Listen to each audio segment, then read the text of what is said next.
저희들이 거룩한 성에 하나님 앞에 왔습니다. 저희들에게 은혜를 베푸시고 은총을 더하여 주옵소서.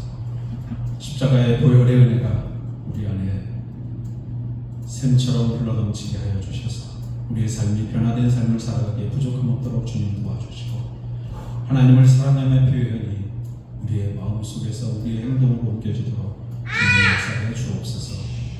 오늘도 하나님, 저희들 귀한 말씀 앞에 있사오니 깨닫는 영을 더하시고 주의 은혜로 풍성한 시간 되게 하여 주옵소서. 전하는 자와 듣는 이들 모두가 함께 은혜 받을 수 있도록 성삼위 하나님 이 시간 좌정하시고 우리와 함께 하여 주옵소서. 예수님의 이름으로 기도드립니다. 찬양이 좀 괜찮았어요? 제가 이 찬양을 한 3년 전부터 굉장히 좋아하게 됐어요. 옛날에는 기도원 가면 늘상 들려지는 찬양이었는데, 어느 날 제가 기도하면서 이 곡을 어떻게 듣게 됐는데, 왜 그렇게 제 얘기하고 똑같은 얘기를 그렇게 하는지 삶의 순간순간마다 힘들고 어려운 순간을 만나면 내려놓고 싶은 마음이 12번도 더 나는데 그 뒤에 뭐라고 그러요? 예수님은 나의 믿음, 소망, 사랑 십자가 보혈로 자비의 손길로 어떻게 해요? 상처 입은 너를 고치신다. 꼭 저한테 하시는 말씀 같았어요.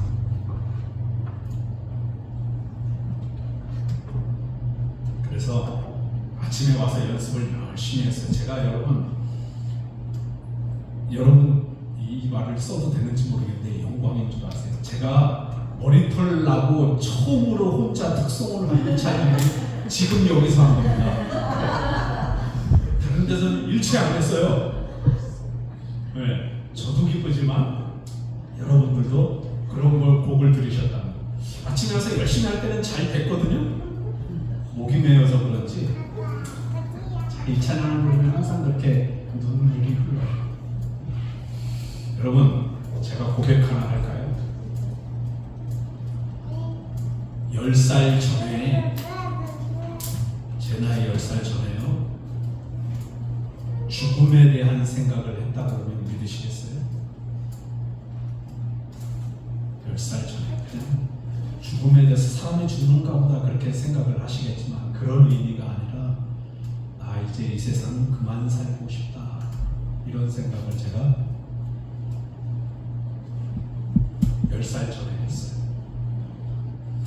그런 생각을 하다가 교회를 다니는데 10살이 넘어서 한 12살쯤 됐을 때 교회를 갔는데 천국이 있다는 거예요. 그 천국을 가려면 예수를 믿어야 천국을 간대요. 그래서 그때는 기도가 바뀌었습니다.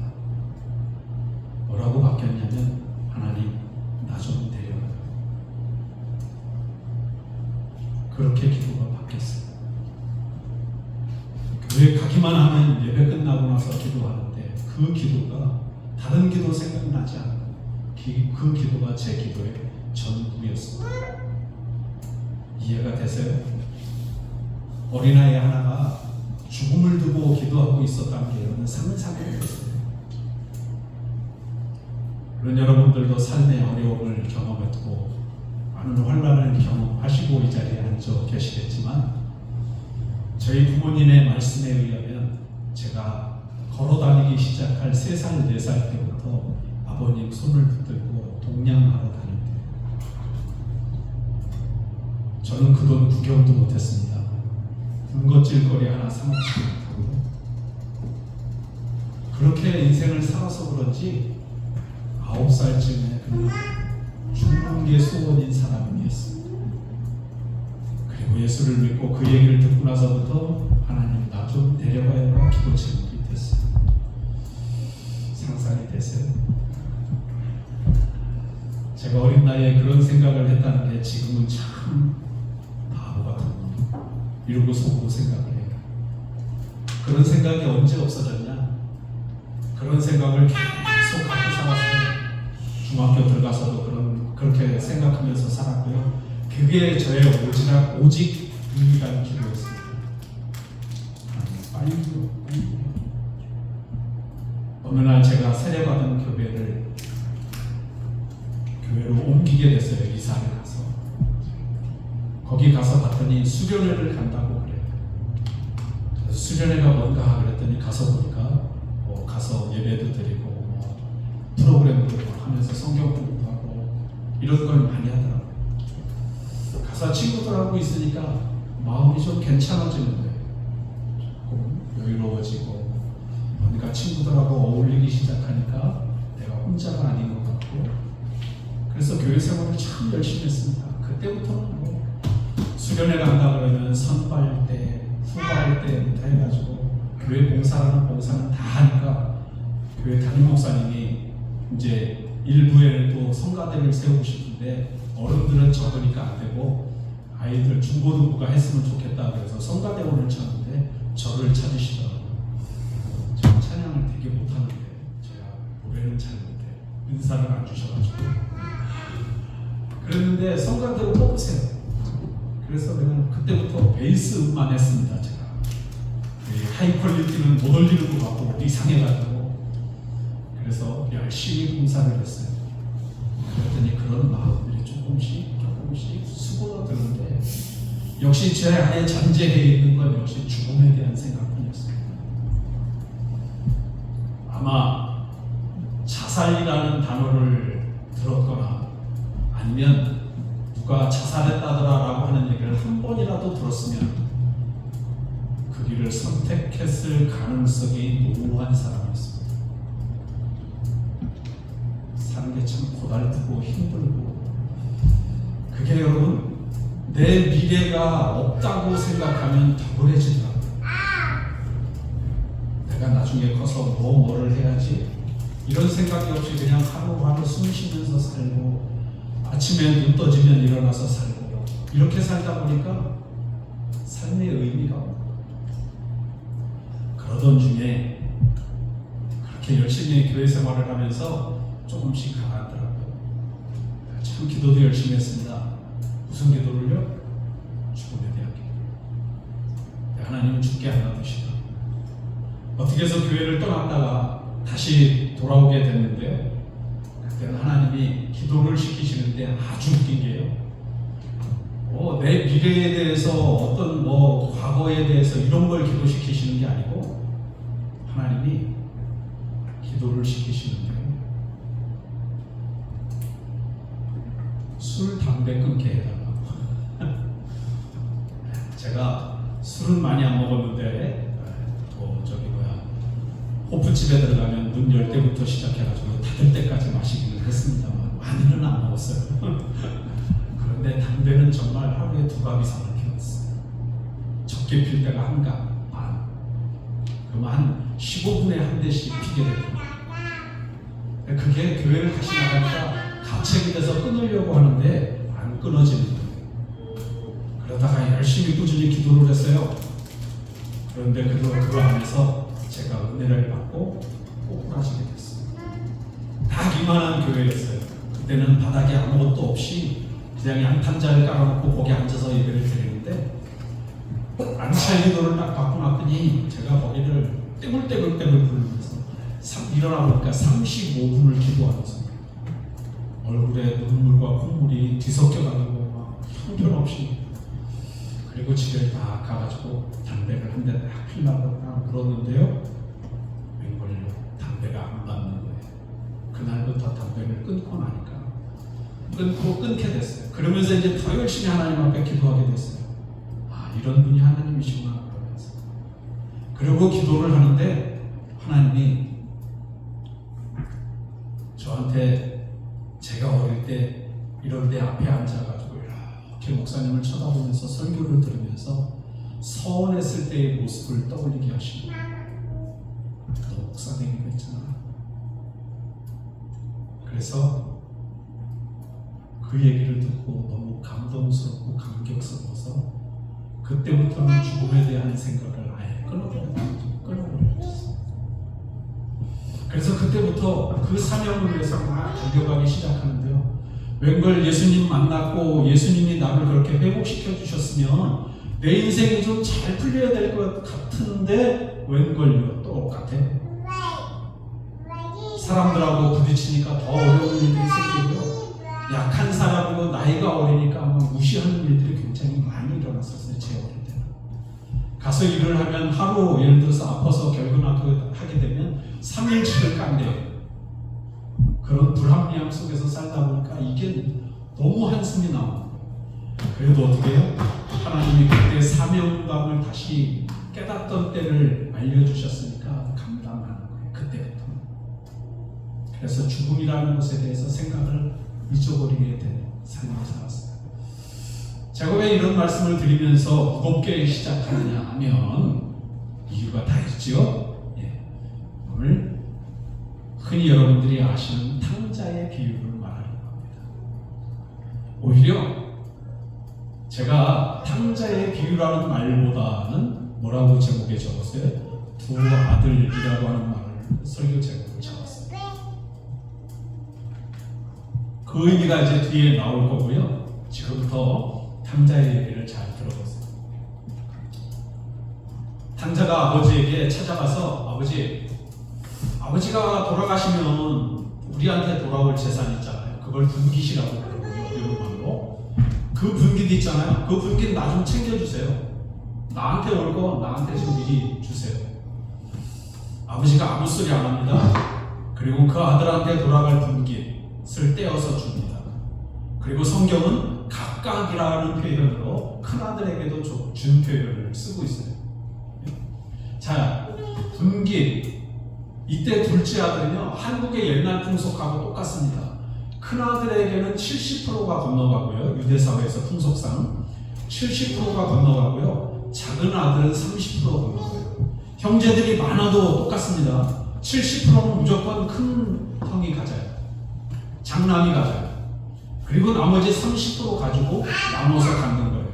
여자 형제든 남자 형제든. 여자 형제들은 뭐 이때 당시 한국하고 똑같이 비슷했어요. 전혀. 아주 작은 것만 가지고 갈 수 있었어요. 아니면 안 가지고 못 가지고 가든지. 자, 그러니까 적어도 여기는 둘 아들이 둘이 있었으니까 이 아들에게는 몇 프로예요? 30%죠. 만약에 1,000억 같으면 얼마예요? 300억이 이 사람 속에 들어가는 거예요. 자, 어쨌든 받았어요. 받아가지고 이제 신났겠죠? 그리고서는 이제 아버지 곁을 떠납니다. 재산 다 정리해가지고 받았겠더니, 그리고서는 성경에 보니까 타국으로 갔다 이렇게 됐어요. 아주 먼 타국으로 떠났다. 자기를 알지 못하는 곳, 자기를 알 수 없는 곳에 가가지고 거기에서 막 이 돈 가지고 간 돈을 그냥 막 물 쓰듯이 쓰는 거예요.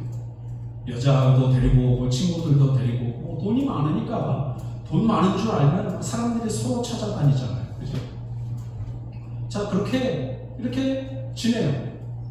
그러다가 어느 날 돈이 다 떨어졌네요. 그리고 나니까 이제 이 사람의 일생이 고민이 되는 거예요. 저희 부친이 그런 얘기 하더라고요. 돈이 있을 때는 친구가 많아도 돈이 없으면 친구 다 떠난다고.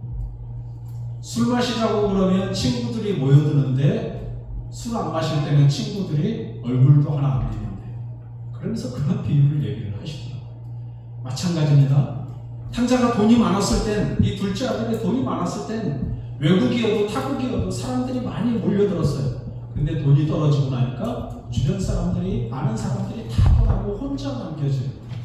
이제 먹을 거리를 걱정해야 되겠죠? 하루 이틀 사흘 나흘 굶어보니까 배가 고픈데 자신이 할 일을 찾아보니까 돼지 치는 일밖에 못 찾았어요.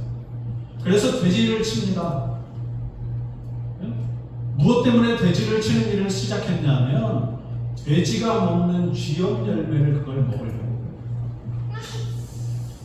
우리로 얘기하면 여러분 그냥 이해하고 들으세요. 우리로 얘기하면 그냥 꿀꿀이 좀 먹는다고 생각하시면 돼요. 쥐염 열매가 어떤 거냐면요, 우리나라에 콩깍지 있죠? 콩깍지하고 아주 흡사해요. 근데 그거는 껍질째 먹어도 괜찮은 거라고 그래요. 그러니까 가끔 사람들도 뭐 한 번씩 먹기는 한다고 그러기는 하는데, 어쨌든 그런 쥐염 열매, 사람이 먹지 않는 짐승이 먹는, 그것도 짐승 중에서 가장 밑에 동물이라고 하는 돼지가 그걸 먹는다고 생각해 보세요. 자, 이게 먹을 게 없으니까 둘째 아들이 그것을 구해서 먹으려고 돼지치는 일을 시작했는데 이 열매는 누가 주는 사람은 없는 거예요. 그래서 더 배고픈 삶을 살았겠지요. 그리고 이 사람이, 둘째가 생각을 합니다.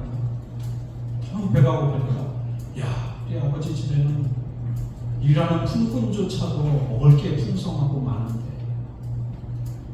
나는 이게 뭐냐, 여기서 배고파서 나는 굶어 죽겠구나 라고 하는 생각을 합니다. 자, 이 사실이 떠오르니까 어떻게 해요? 내가 아버지 집에 가서 아버지한테 하늘과 아버지께 죄를 지었으므로 나를 용서하십시오. 내가 아버지의 아들이라고 불림을 감당하지 못하겠고 아버지의 품꾼으로 나를 보셔서 나를 품꾼시켜 품꾼으로 일하게 하십시오 라고 말하고 돌아가야 되겠다 라고 하는 마음을 갖게 돼요. 그리고는 그 마음을 갖자마자 자리에서 일어나가지고 아버지에게로 향합니다. 아버지에게로 향했는데 아버지가 저 멀리서 자신을 보더니 막 달려와서 자신의 목을 껴안고 입을 맞추면서 환영을 해줍니다. 그러더니 종들을 불러가지고 가락지도 좋은 거, 옷도 좋은 거, 먹을 것도 많고 풍성하게 그러면서 아들이 돌아온 것에 대한 기쁨을 감추지 못하는 거예요. 아버지가. 종들한테 얘기합니다. 가서 살찐 송아지를 잡아라. 지금부터 잔치를 해야 된다 하면서 잔치를 해서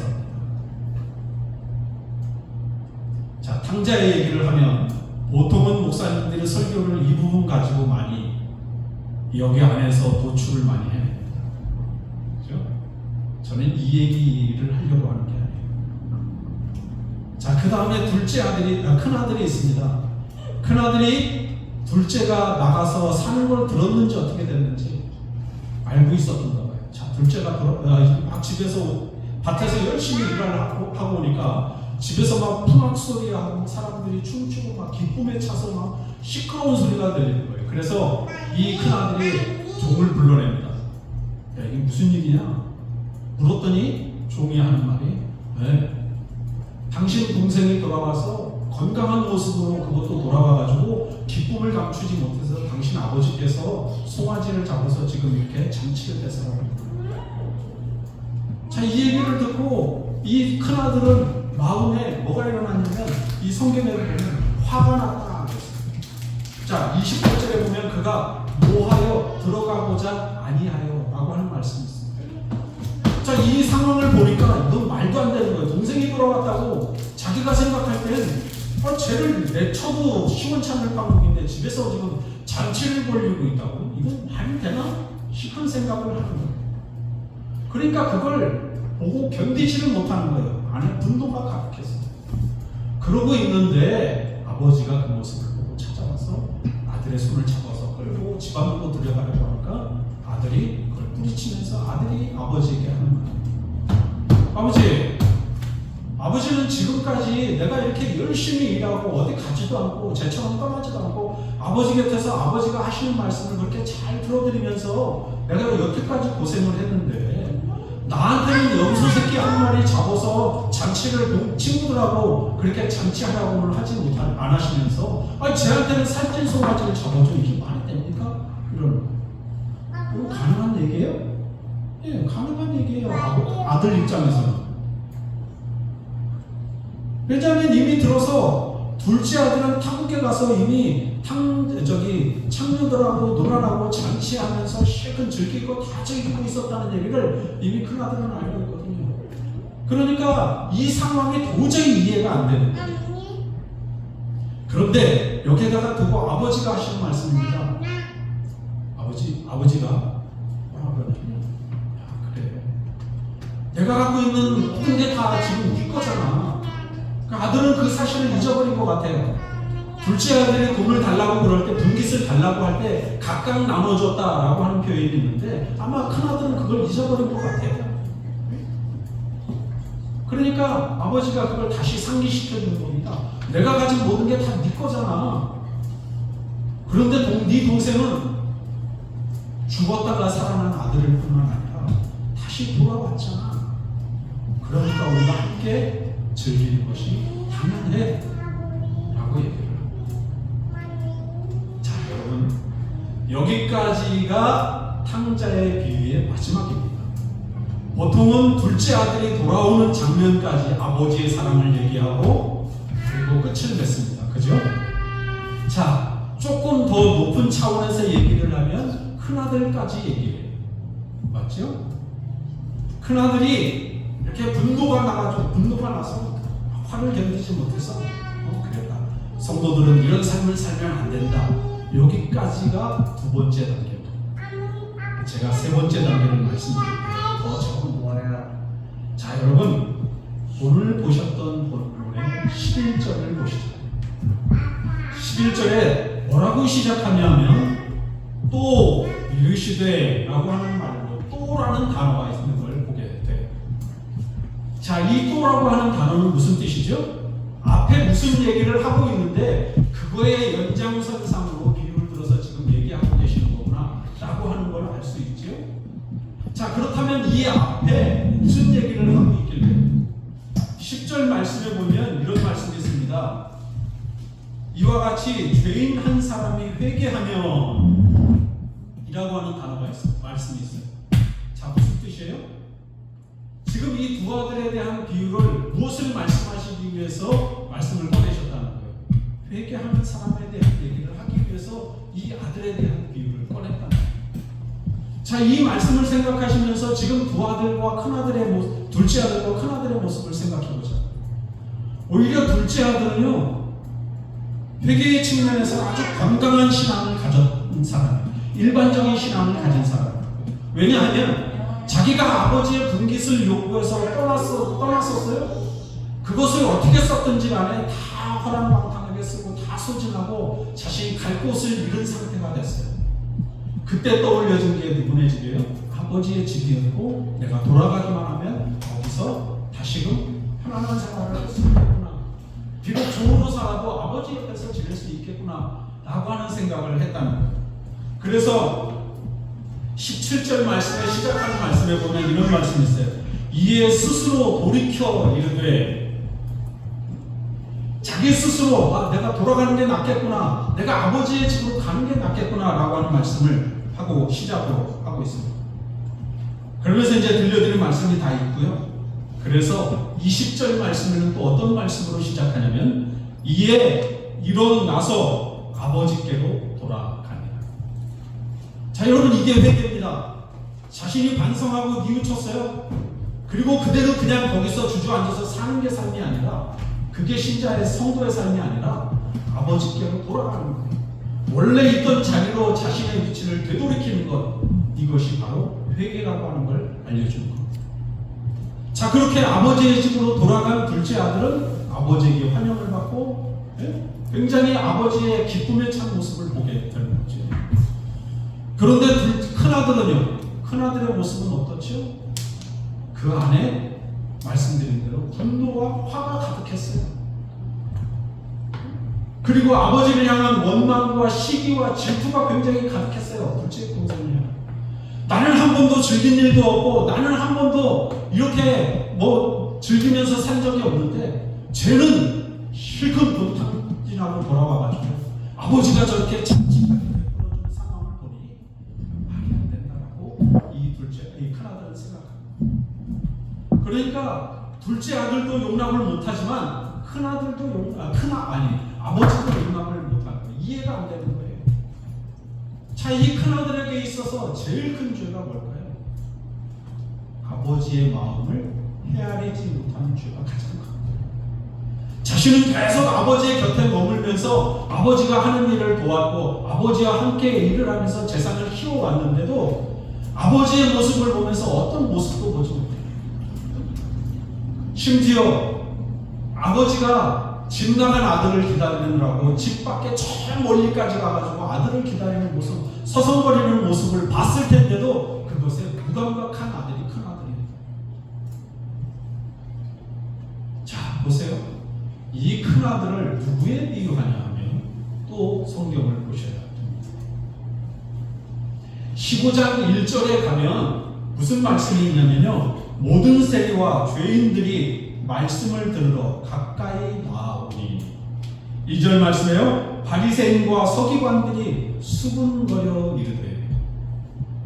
웅성웅성거린다는 거예요. 수군거렸다는 얘기는 좋은 얘기를 했다는 거예요? 나쁜 얘기를 했다는 거예요? 나쁜 얘기, 안 좋은 얘기를 하고 있었다는 거예요. 자, 이런 상황 가운데서 예수님이 말씀을 비유로 말씀하시는 거예요. 자, 그렇다면 여기에서의 큰아들은 누구를 얘기하는 걸까요?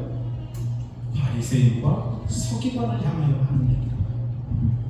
자, 바리새인과 서기관들이 어떤 사람들인데요? 마태복음 15장 8절에 보면 이런 말씀이 있어요. 이 백성이 입술로는 나를 존경하되 마음은 내게서 멀도다. 그러니까 바리새인과 서기관들의 마음속에 믿음의 하나도 없다는 것을 의미합니다.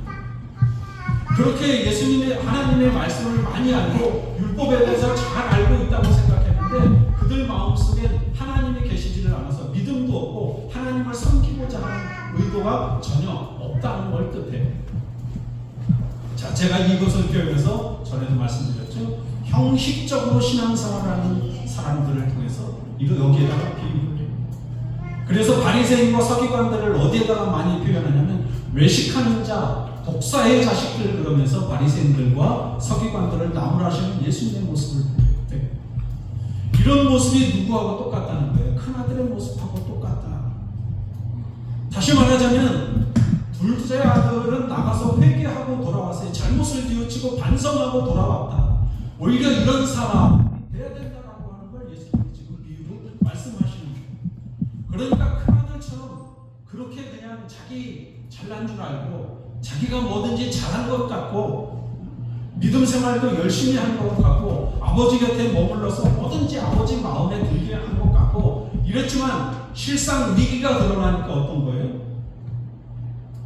큰아들의 모습이 수면위로 다 드러나서 이 사람의 마음 상태를 보게 되는 거죠. 동생이 돌아왔으면 보통 사람들 같으면 어때야 돼요? 너 돌아왔냐? 그러면서 비슷한 아버지하고 똑같지는 못해도 굉장히 반갑게 맞이해야 될 것 아니겠어요? 그런데 그런 마음도 없이 어떻게 자신 안에 화가 일어났어요. 여러분, 우리가 하나님을 믿으면서 적어도 큰아들 같은 존재가 되어서는 안 된다라고 하는 걸 이거에서 말씀하고 있습니다. 둘째 아들이 탕자처럼 살았고 재산을 허비한 것처럼 보이고 어떤 길로 나쁜 길로 악의 길로 수렁텅이에 빠진 것처럼 보이지만 그의 본 모습은 바로 이렇게 자신 스스로 반성하고 뉘우쳐서 아버지를 생각한다라고 합니다. 크리스찬이 이런 삶을 살아야 된다는 거예요. 내가 잘못한 사실에 대해서 깨닫고 하나님 앞에 죄 용서함을 구하고 거듭난 자의 삶을 살아가는 것, 그것이 바로 우리의 자세가 되어야 된다는 걸 말씀하고 있는 겁니다. 여러분, 바라기는 여러분과 우리의 삶이 이런 둘째 아들의 모습, 그렇다고 아버지를 떠났다가 돌아오려는 소리가 아니라 제가 그렇게 말씀을 드렸지만 그런 삶이 좋다는 게 절대 아닙니다. 하나님 안에서 꾸준히 큰아들처럼 머물러 있지만 자신이 무엇을 잘못했고 또 어떤 마음 상태로 있는지를 잘 점검해서 둘째 아들처럼 자신 스스로를 돌이킬 수 있는 사람이 현명하고 지혜로운 사람입니다.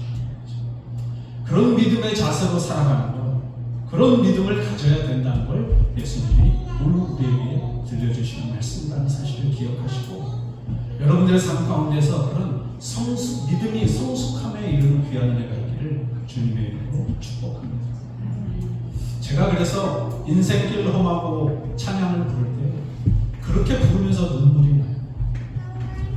여러분도 그렇지 않아요? 저뿐만 그런 게 아니라 여러분들도 그렇잖아요. 젊은 시절에 얼마나 뭐 하나를 이루고 만들어내기 위해서 얼마나 고생들을 많이 하셨어요. 때로는 가족들의 외면도 받으셨을 거고요. 가족들을 떠나면서 이 먼 타국까지 왔을 때 여러분 가슴이 얼마나 찢어져 있고 헤아릴 수 없을 만큼 깊은 아픔 속에 있었어요.